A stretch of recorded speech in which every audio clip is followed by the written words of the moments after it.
What's up, guys? It's Talton Robertson, and today I'm going to teach you how to make $300 in your first 30 days selling on Amazon. So let's jump right into it, guys.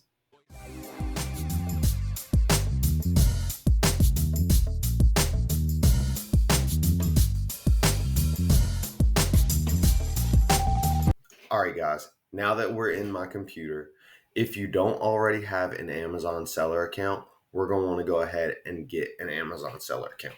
So the first thing you're going to want to do is type in Amazon Seller Central. And in Google, it usually will pop up as the first one. It's the ad. This is the official. So right here on Amazon Seller Central, you can see that you can become an Amazon seller. Now you can sign up right here for $39.99 a month, and that gets you the professional plan. The professional plan basically saves you $1 every time something gets sold. And the only reason you don't want the professional plan is if you do not think that you're going to sell 40 items a month. So, I knew I was going to sell over 40 items per month from the very beginning. I signed up for the professional plan. However, if you don't want to pay that $39.99, you can sign up for an individual plan. Now, finding the individual plan is not super easy. You can probably click learn more here. The individual plan charges you an extra dollar per item sold. So once you sell over 40 items in a single month, it makes sense to upgrade to the professional plan. And typically, if you scroll all the way down to the bottom, right here, sign up to become an individual seller. So that's how you get to the individual plan. So both of those are good resources for you to start from. Once you get your individual or your professional plan, then it is time to start finding products. Before you sign up to become an individual seller or a professional seller, there's a few different things that you're going to want to know. And so Amazon is very picky and they are trying to prevent robots from creating accounts. This is a problem with Amazon. So you have to bear with them. Getting signed up is a little tedious. You have to make sure that all of your information is correct. You want your address to match your utility bill that you're going to send them. You have to send them a utility bill. You want to make sure your address matches your license and that your address is actually somewhere where you live because they're going to send you a postcard in the mail. You also have to do a video conference call, a one-on-one face-to-face with an Amazon associate, and they will just make sure that you are who you say you are and go over any problems on your application. If there are any problems, they will address it. Also, they will require you to have your ID on hand because they will match up your ID to your actual face. So that's just a couple little things that you want to make sure you do right. Now, as far as creating your account, you can create a business. So if you would like to go ahead and put in the proper steps, and this is not legal advice, however, this is what I recommend to most people is if you want to get started with a business account, you're going to create an LLC. Then you're going to get an EIN. So to create a LLC, you typically go to your state's Secretary of State website and then you can apply to open up an LLC. Once you do that, you can go to the irs.gov site and you can sign up to get a EIN. Now that's completely free. The LLC will cost you money or it could be free depending on what state you're in. I'm in North Carolina, so it's $125 plus additional processing fee. It comes out to just under $130. So that's what it costs to do business. Once you do that, then you can go out and get you a business bank account. Now, depending on where you are, that's kind of up to you. Personally, I like First Citizens. I'm in North Carolina. First Citizens is a great bank here, and they offer free business checking accounts if you sign up for their e-statements. So I have first citizens, and I love it. Um, Now, once you have your business bank account, you're also going to want to make sure you have a utility in your business's name. And so when you do all of that, now you can set up an Amazon account into your business name. And if you want bonus tip, if you can form a non-single member LLC, it will be more beneficial for your protection. If it is a single member LLC, it'll just be filed as the same as if you were just an individual. If it's a non single member LLC, which means two members or more, then you could do it as a regular business. And it's just something weird with Amazon. I don't know why they would do it that way. If you have an LLC protection, you would think they would just go ahead and use your business name, but they don't. So that is a number one big tip. And so when you're forming your LLC in your articles of organization, you can actually select members. And so if you have a couple family members that would be willing to, have their name on the paperwork, let's say a mom or a brother or a cousin or whatever, they could really not be too involved with the business, but they could have a title, if you will. They would be an organizer of the business. And then when you go ahead to do that, then you can have the Amazon account directly associated with the business name and have even further protection for yourself. So that's as far as what you need to get started. That's all I can give you. Once you go through and create your Amazon account, the next step would be to find products. So I am going to take you to my website, houghtonrobertson.com. And so this is my website that I try to help people out as much as I can when it comes to getting started on Amazon. And you can go through here, read my about me. I also have my videos on here, so this is a good place to find all of my content. And you can also contact me here if you have any questions. Feel free to fill this form out. I'd love to get in touch with you, know what's bothering you. uh, Also, we have a book list. So if you're looking to read more books, these are some books I recommend to start out with. But there's a bunch more that I'm going to be updating to this website. And then software. So this is kind of where I want you to start. Now, if you don't already have the Amazon Seller app, that's going to be the first thing that you're going to want to get. So if you go to your Android store, your Google Play store, the iOS store, whatever, you go there and you download Amazon Seller app, and you're just going to log into your Amazon account just like you would, anything else. One other tip I forgot to mention is do not create a new Amazon account when you're setting up your Amazon Seller account. You want to use your original Amazon account. They will flag your account for having two accounts. This is against Amazon's terms and services. So, if you already have an account, just a regular buying account, you're going to want to use that same email for your seller account. But after you have Amazon Seller and the Amazon Seller app, now you're going to need some tools to kind of help you get along. Then I always tell people the first thing you want to do when you start selling on Amazon is that you want to start selling in the used books category. And the reason why you want to sell in the used books category is because A, books are cheap, and then B, books are plentiful. If you go in, you buy, let's say, 20 books, and they're $1 a piece. Well, you got $20 in it. People spend that on lunch every day, So it's not a whole lot of money we're talking about. So if you make mistakes, it's not going to kill your business. On the other hand, let's say you went to Alibaba or whatever, and you found a product and you ordered it, and it cost you $5,000, and that's what it costs to get it over here to America after the production costs and whatnot. And then you come to find out that you missed a step and you have another company suing you because of trademark infringement. Well, now you just lost $5,000, you know? So I'm trying to prevent you guys from making those kinds of mistakes. That's not how you should get started on Amazon. Granted, there are people that do and that are very successful doing it.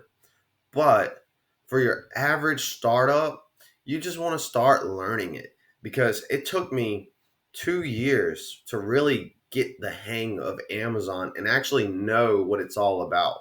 And you can do that faster than I did. I baby stepped it.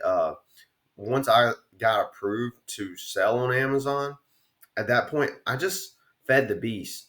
I just went out, found as many books as possible, sent them into Amazon, sold as many as possible, and I had learned the platform. I learned how to do merchant fulfilled shipping, learned how to do the FBA, learnned how to reprice and different things.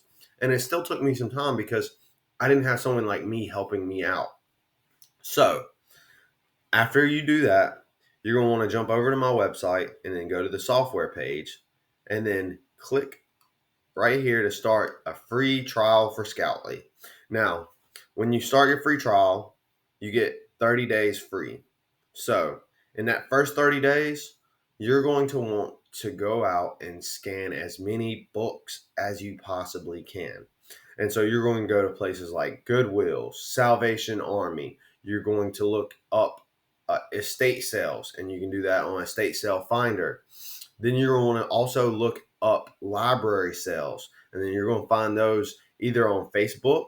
You can find them on Facebook, or the best place is booksalefinder.com, and that's going to give you a list of all of the great book sales that are coming to your area.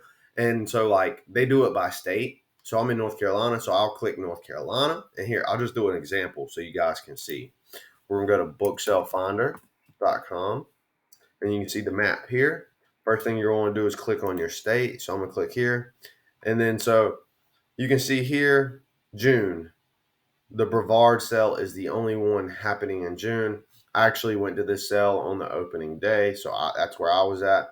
But like for me, this North Wilkesboro sale, I'm not going to say that it's a great sale, but I do go to that sale occasionally. That's a sale they have every single month. So it's a little picked over, but you can still find profit there. But this Greensboro sale, more than likely, I'm going to be at that Greensboro sale. I'll probably be at the Asheville sale. So that's two sales that I know I'll be at this month. And I might go to more. It just depends. But Book Sale Finder is going to be a great resource. Also, let's just go to Estate Sale Finder.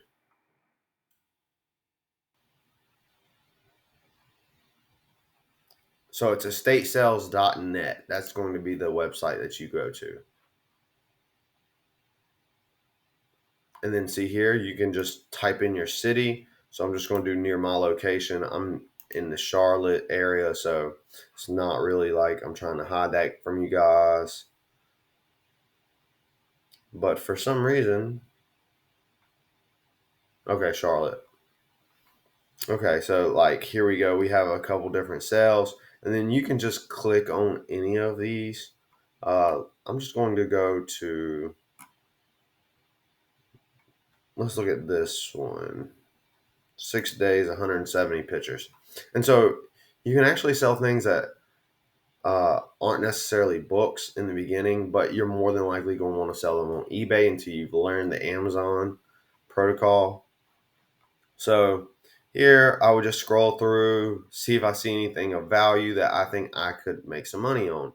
And I typically look for books, but like this chair, that chair could be worth good money. If you can buy it for $10, you could probably sell it for 40 at least. Here's a couple books. And it says eclectic books. It was misspelled, but it said eclectic books. But more than likely, if they have some books, they might have more. And so I would just, and I'm not seeing a whole lot. In this case, I would call. I would say, hey, I saw a picture with 4 books. I was just curious if you guys had more at this sale. That's going to be another way you're going to find sales. And then obviously, you can use this resource as well. It is called routeXL.com. So RouteXL, now you can use this for free, but you only get up to, I want to say, 20 stops. So if you're in a small place, then you can obviously use RouteXL and do it completely for free. And then if you want to pay for it, it's not that much. You sign up for a one-time use, pay for it, and then build your route. And so when I say build a route, I'm talking thrift stores and bookstores in your area. So you could use a tool like Google, and then just type in thrift stores near me. And you can see Google knows what I'm thinking. And then you can see we've got all of these thrift stores, and I can click more places. And then now we have a big list of thrift stores that are in my area. And then so you're going to put all of the addresses to all of the thrift stores in your area in here, and you're going to build a route. And so this will save you time because you're not backtracking. And if you put this on a spreadsheet, once you have your route built, then you can start keeping data of which places have the better books. And once you do that, you'll get an idea. Once you go to all these thrift stores, you want to go to, I'd say, the thrift store once a week and see if they've updated their inventory. If they're updating their inventory at least once a week, then more than likely they are getting a lot of donations and they're trying to turn over their product. That's going to be a good sign. If you go to the thrift store 3-4 weeks in a row and they haven't changed their inventory, then you would pull it back and say, hey, I need to go to this one monthly. And then you set a schedule for when you need to go. And then you're going to be able to find the most amount of books in your city because you've got the data to back it up. So that's the simplest way I can tell you to start finding it.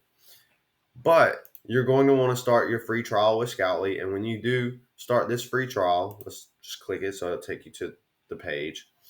You're going to create a user ID and you're going to put in your email address and sign up. And then you're going to have different plans. There will be a light plan, and then there's the professional plan. And then there's one more. I'm not sure what that one is. But the light plan is basically live mode.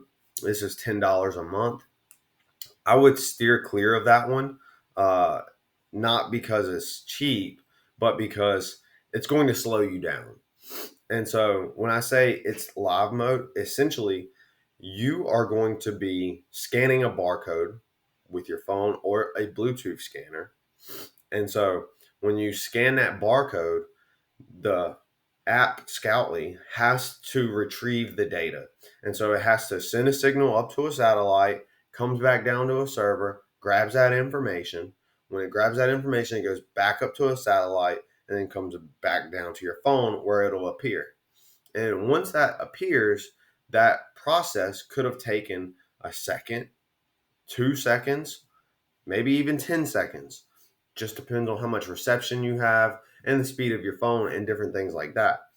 However, you can sign up to be the professional, and that's the only one that the 30-day free trial actually works for. And so the professional plan will give you a database. Now, this is downloaded directly on your phone. So what it does is it compiles all of the items on Amazon into a database. And so when you scan a barcode to a book, it already has that title, the prices, and everything saved on your phone. And so it can pull it up in a matter of milliseconds. We're talking fast. So I have another video if you guys want to know why having a database and a Bluetooth scanner is super important. I'm going to leave a link up here in the up here in the top, and you can click on that and then go through. In there I show the difference between the two and how much the speed difference really is. I mean, when we're scanning with a database mode, we're talking 1,000 books an hour. Without it, we're lucky to get half. So that just gives you an idea of how many books you can get through a day.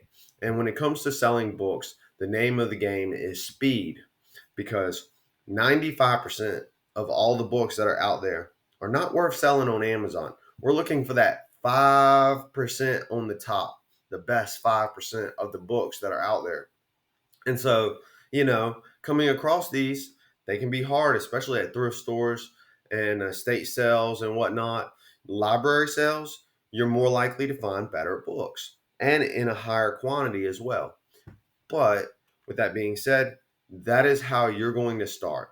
And so when you first start selling, I will say one of the easiest ways for you to get fast sales is to do merchant fulfilled shipping. And so the difference between merchant fulfilled shipping and FBA is that as a merchant fulfilled shipping, you will be shipping the item yourself. So when the item sells, you're going to have to find it wherever you put it. You're going to have to put it in a mailer or a box, and then you're going to have to print the label for that item, stick it on the package, and you're going to have to take it to the post office or UPS or wherever you're shipping it to, or using their shipping service, if you will. Then on the other hand, you have FBA, which stands for Fulfilled by Amazon. And Fulfilled by Amazon means that you're going to ship all of your items together. So let's say I have 30 books that I want to sell. I'm going to put all 30 of those books in a single box. And Amazon has a rule, it cannot be over 50 pounds, especially if it's 2 or more units. You can get dinged. So if you have 2 or more units in a box, it should never go over 50 pounds. And so you're going to put all of those in a single box, and then you're going to ship those to Amazon. And Amazon has like a little screen where it walks you through the process, setting up your shipping, and they will receive it. Once they receive it, they'll put the items wherever they want. They have warehouses all over the country. So some of them might get sent to like Maine, some of them might get sent to Florida, some might get sent to Texas. You never know. Amazon's going to put it wherever they're going to put it.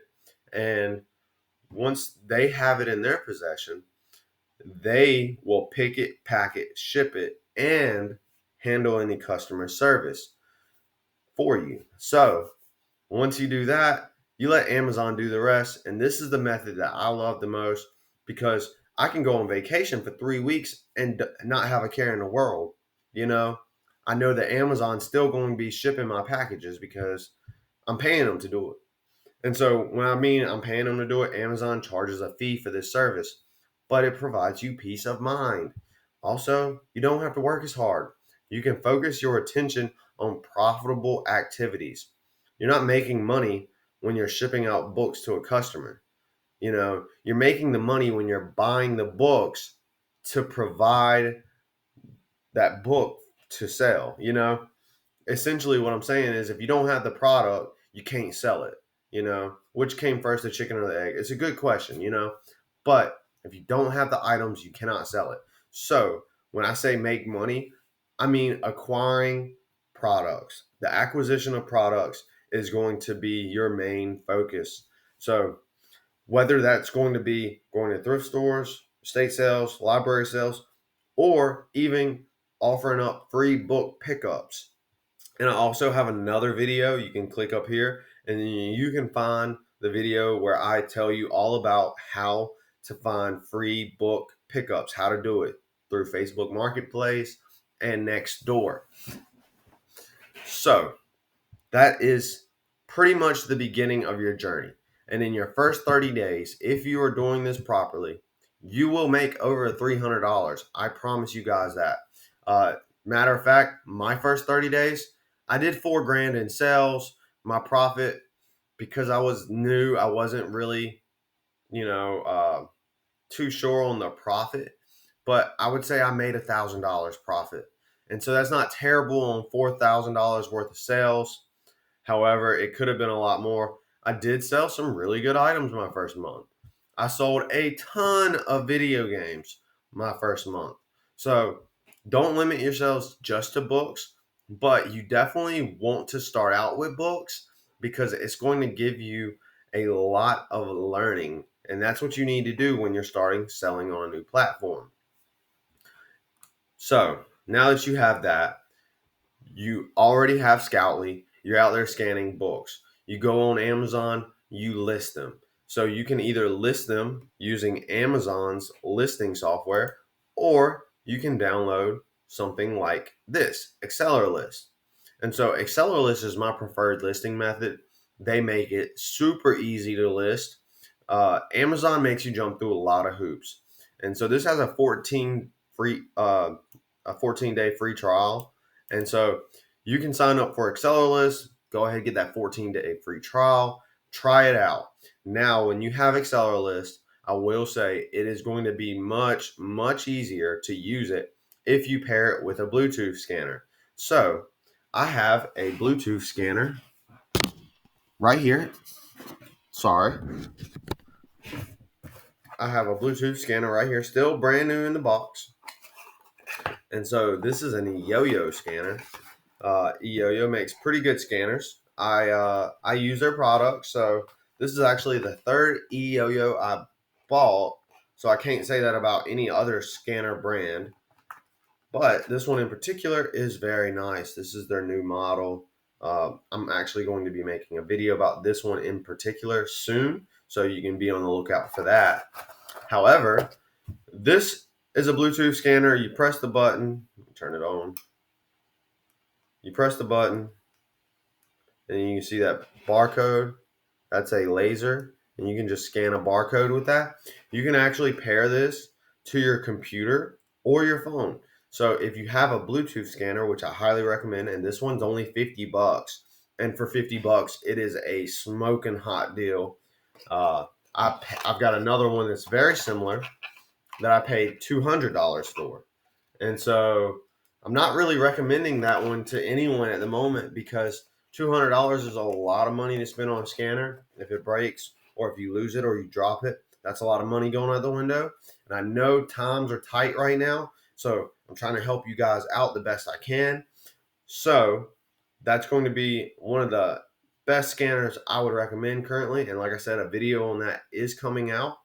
However, once you pair it with Accelerlist, you can scan the barcode to the book and it'll auto populate in Accelerlist. And then you're able to list everything in there super fast. And so typically, when I list things on Accelerlist, I can do a book a minute. That's average. Sometimes I can do more. So you've got Scoutly and you've got Accelerlist. I would start out with Scoutly, go find as many books as you can in 30 days and not even worry about listing them just yet.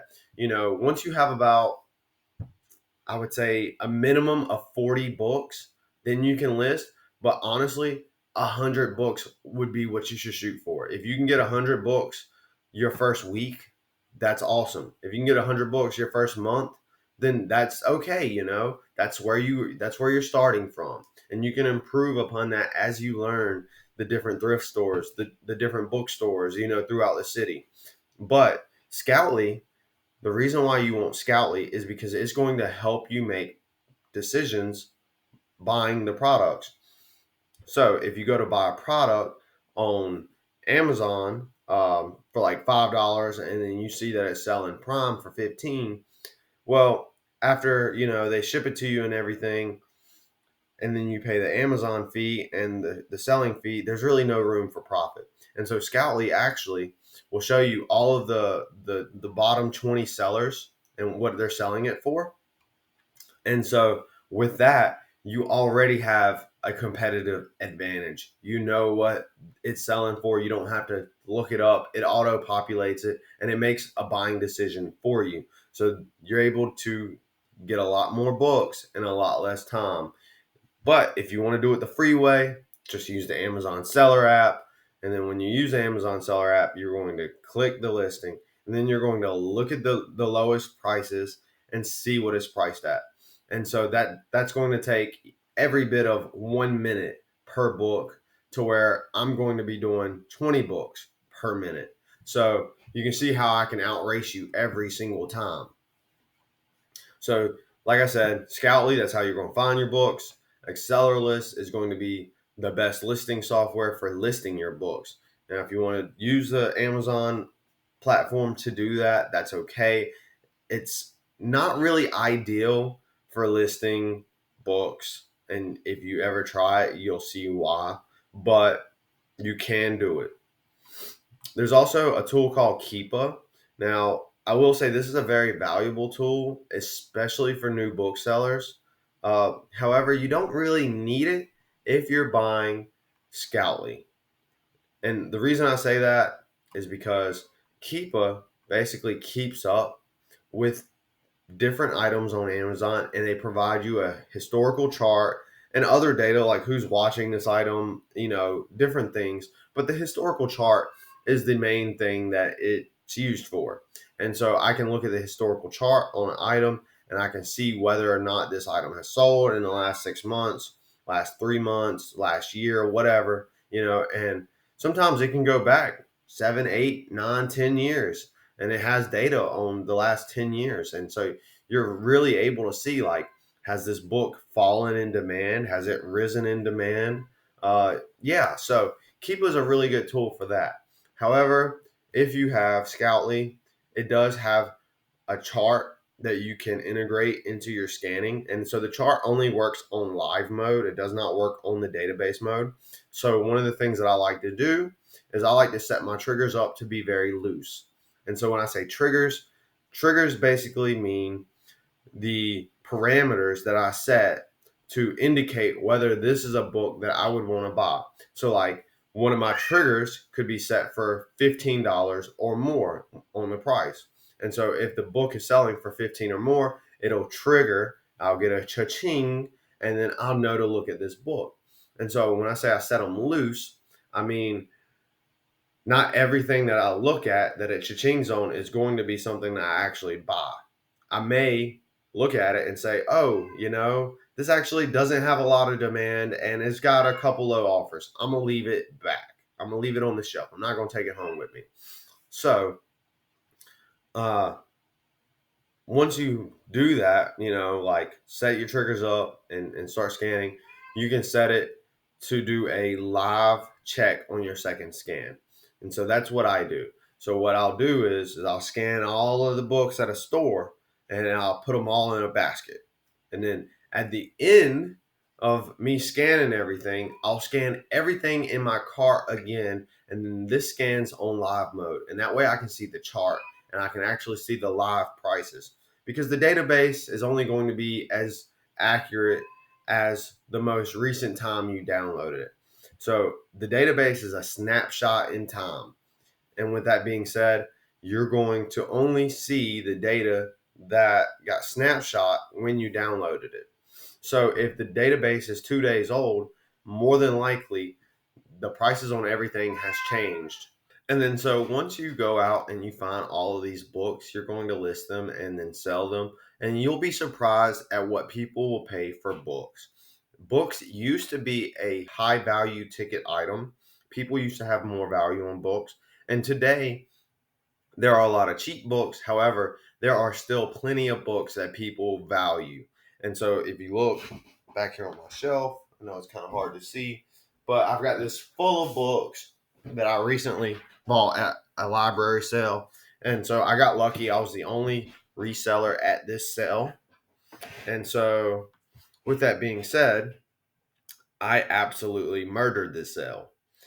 In other words, I went there, I scanned all of their books, and I ended up walking away with about 300 books, which, you know, 300 books in 3 hours, that is amazing. I'm telling you guys, I paid $500 for these books, and I will easily turn that 500 into 5 grand. And so you can do the same. So what do you need to know about selling books? Well, I would really like to teach you the 1% rule. So the 1% rule is you're going to sell approximately 1% of your inventory on a daily basis. So if you have 100 items up for sale, you're going to sell about 1 item per day. If you have 1,000 items up for sale, then you're going to sell about 10 items per day. And if you have 10,000 items in your inventory, considering they're all books, you're going to sell about 100 books per day. And so that's what it breaks down to. And if you're applying the 1% rule to your business, anytime that you're not selling 1%, and I typically like to use that with a minimum of 1,000 books. So once you get to 1,000 books, then if you're not selling 1%, either you're not sourcing good books, fast moving books, or you're not repricing accordingly.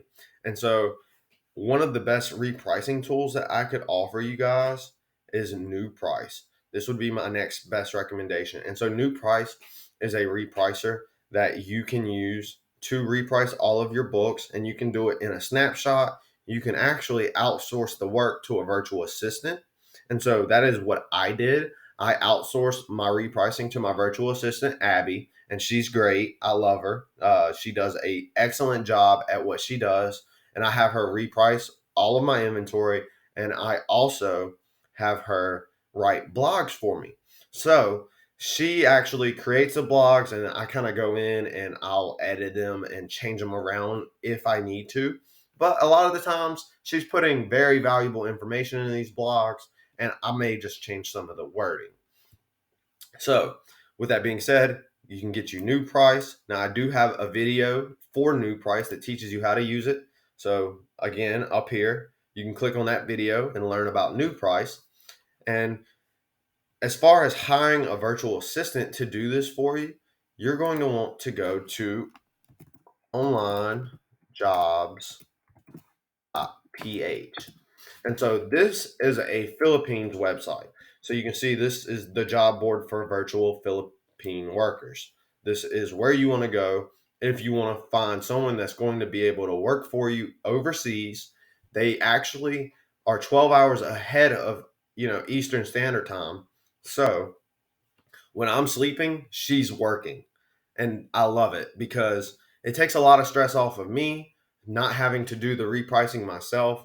And yes, there is some automated repricers that you can use, but a lot of times they are not going to be as accurate as someone looking at the listing and repricing it themselves.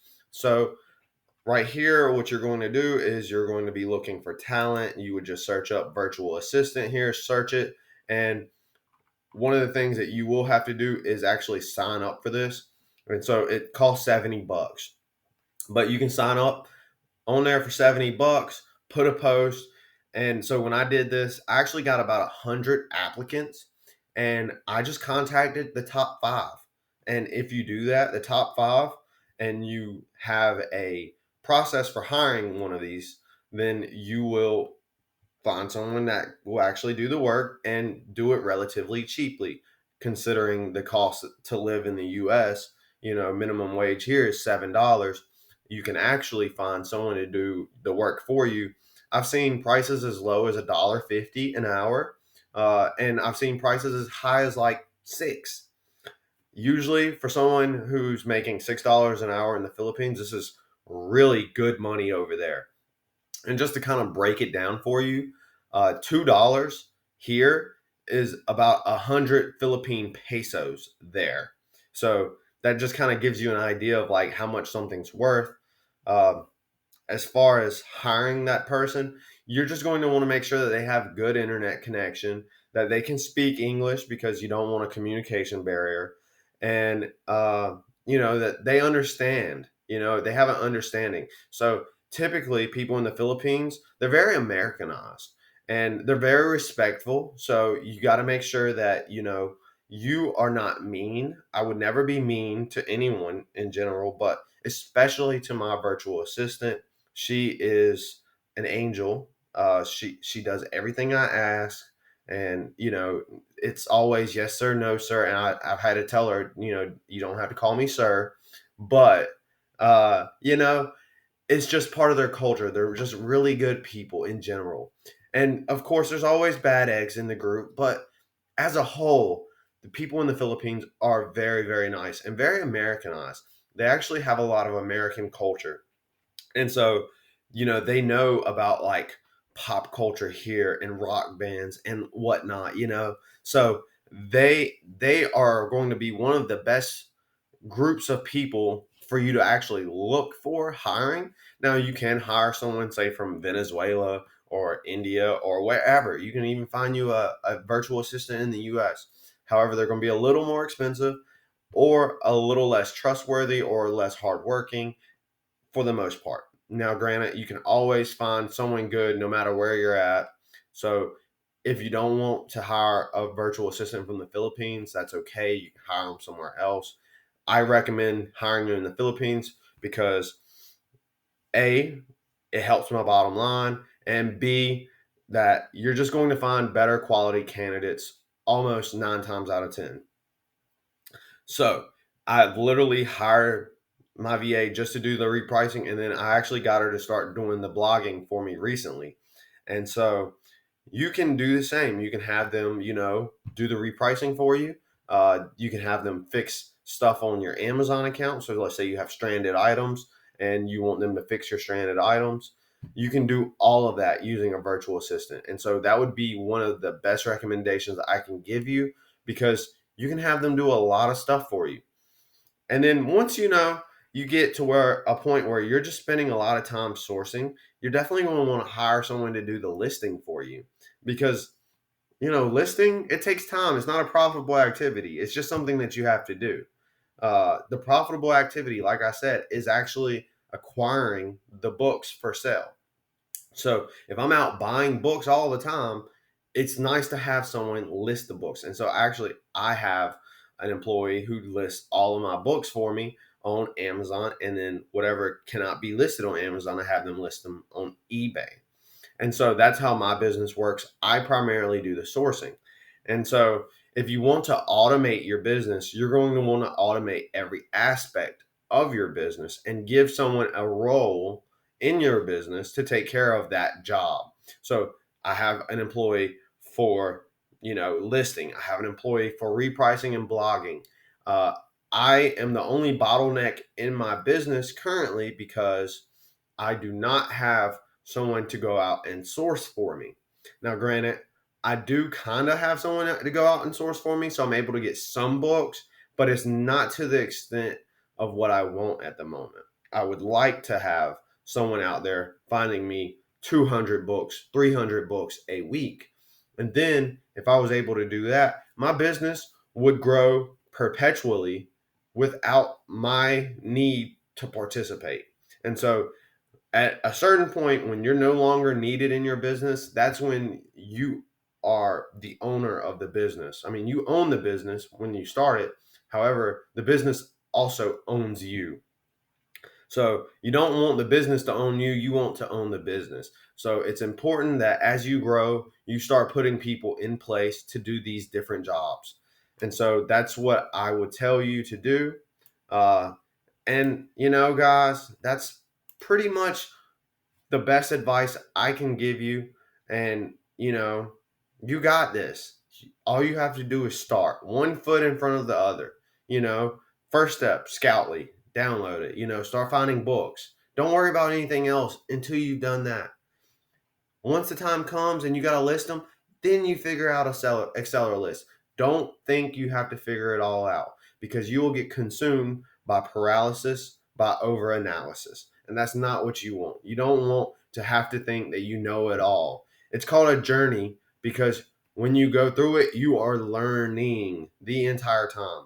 And so my journey is going to be different from your journey. But even to this day, I am still learning every single day, and I try to continue to learn.